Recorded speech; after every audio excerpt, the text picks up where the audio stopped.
समधी शब्द को लोग बस बोलते हैं, ना तो उसका मतलब जानते हैं, ना ही उसके अर्थ को सार्थक करते हैं। आप निश्चिंत रहे, मैं भेड़ चाल में शामिल नहीं हूं, मतलब भी जानता हूं और निभाना भी।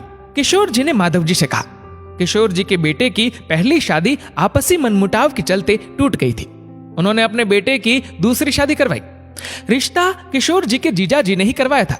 लड़की का परिवार उतना संपन्न नहीं था जितना कि किशोर जी का, इसलिए शादी का अधिकतर खर्च किशोर जी ने ही उठाया। बहुत ही सादगी पूर्ण तरीके से शादी हुई। शादी के बाद बहू की पहली होली थी।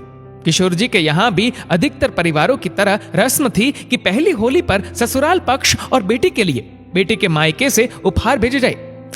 आजकल रस्मों पर भी आधुनिकता का रंग चढ़ गया।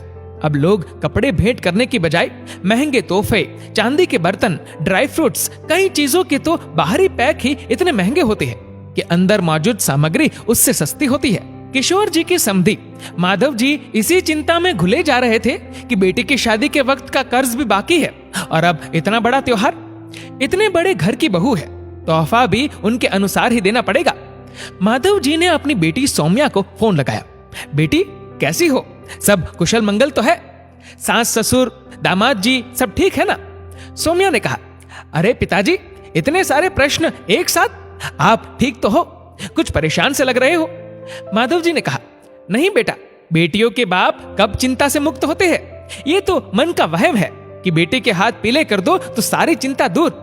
असल में तो जीते जी और उसके बाद तक की चिंता भी माता पिता को पहले ही हो जाती है। सौम्या ने कहा, पिताजी आप बिल्कुल चिंता ना करें, मैं बिल्कुल ठीक हूं, सब बहुत अच्छे हैं और ससुर जी तो आपकी तरह ही मेरा ख्याल करते हैं, इसलिए उन्हें भी पिताजी ही बोलती हूं मैं। माधव जी ने कहा, बहुत अच्छी बात है बिटिया, उन जैसा असाधारण आदमी मैंने आज तक नहीं देखा। इतने धनवान फिर भी जमीन से जुड़े व्यक्ति, जिनके पास बैठकर कोई खुद को छोटा समझ नहीं सकता। अच्छा, तुम्हारी सासू मां से पूछकर जरूर बताना, होली पर तुम्हारे ससुराल में दुल्हन के घर से तोहफे आने का क्या रिवाज है।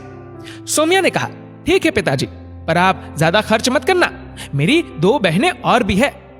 माधव जी ने कहा, तू चिंता मत कर बिटिया, उनके भाग्य का उनको मिल जाएगा। अच्छा, तुम पूछ कर जरूर बताना, अपना ध्यान रखना, फोन रखता हूं। तभी दरवाजे पर दस्तक हुई। माधव जी ने दरवाजा खोलकर देखा तो किशोर जी ढेर सारे तोहफों के साथ दरवाजे पर थे।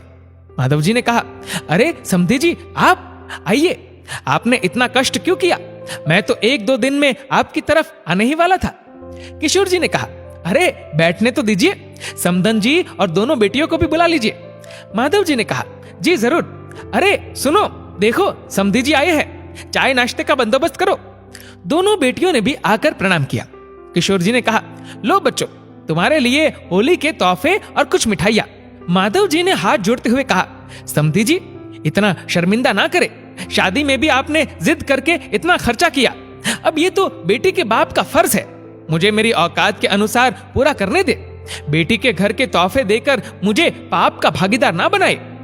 किशोर जी ने कहा, ये आपने कैसी बात कर दी समधी जी, समधी का मतलब पता है आपको, या आप भी बस दुनिया की तरह इसे एक रिश्ते का नाम मात्र मानते हैं। सम और धी, सम मतलब समान, धी मतलब बेटी। अब आपकी बेटी मेरी बेटी समान है तो वो मेरी भी बेटी हुई। अभी आपने कहा कि बेटी के बाप का फर्ज निभाने दो, तो मैं भी बेटी के बाप का ही फर्ज निभा रहा हूं। यह सुनकर माधव जी की आंखों में आंसू आ गए। किशोर जी ने उन्हें गले से लगाया और कहा, आप बिल्कुल चिंता ना करें, आपको पाप का भागीदार नहीं बनने दूंगा। तोहफे आपके लिए नहीं है, मेरी बेटी की बहनों के लिए है। आपके पास तो मैं एक प्रार्थना लेकर आया हूं। माधव जी ने कहा, अरे आप प्रार्थना नहीं, आदेश दीजिए। किशोर जी ने कहा, चलिए फिर आदेश ही सही, आप होली के तोहफों पर कुछ खर्च नहीं करेंगे। आपको अपनी बेटी के घर कुछ भेजना है प्यार स्वरूप, तो उसकी मां के हाथों की बनी गुजिया मट्ठिया लेकर आ जाइए कभी भी। माधव जी निशब्द हो गए। उनके दिल के भाव पलकों में आंसू बनकर अटक गए। इतने में किशोर जी ने बोला, ये आंसू बहने नहीं चाहिए समधी जी, समधी की परिभाषा बस समझाना नहीं, निभाना भी जानता हूं मैं। चलिए अब चाय पीते हैं साथ में। माधव जी ने किशोर जी को गले से लगाया। कुछ बोलते तो शायद आंसू शब्दों से पहले बह निकलते, इसलिए सब ने बैठकर चाय पी। किशोर जी ने माधव जी की होली को होली के रंगों सा रंगीन और गुजिया की मिठास सा मीठा बना दिया। दोस्तों, हमारे बुजुर्गों ने रिश्तों को नाम बहुत गहरी सोच रखकर दिए थे, बस हम ही उन्हें भूल गए। आज हमारे रिश्तों को जरूरत है सार्थकता की। उन्हें सार्थक करने के लिए जरूरत है किशोर जी जैसे रिश्तेदारों की।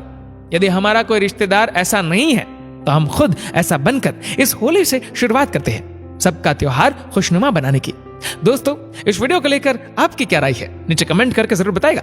और अगर आपको वीडियो अच्छा लगा हो तो इस वीडियो को लाइक करेगा, शेयर करेगा ज्यादा से ज्यादा लोगों तक। और ऐसे ही और भी इंस्पिरेशनल वीडियोस के लिए सब्सक्राइब करें हमारे यूट्यूब चैनल को और फेसबुक पर फॉलो करें हमारे पेज को। धन्यवाद।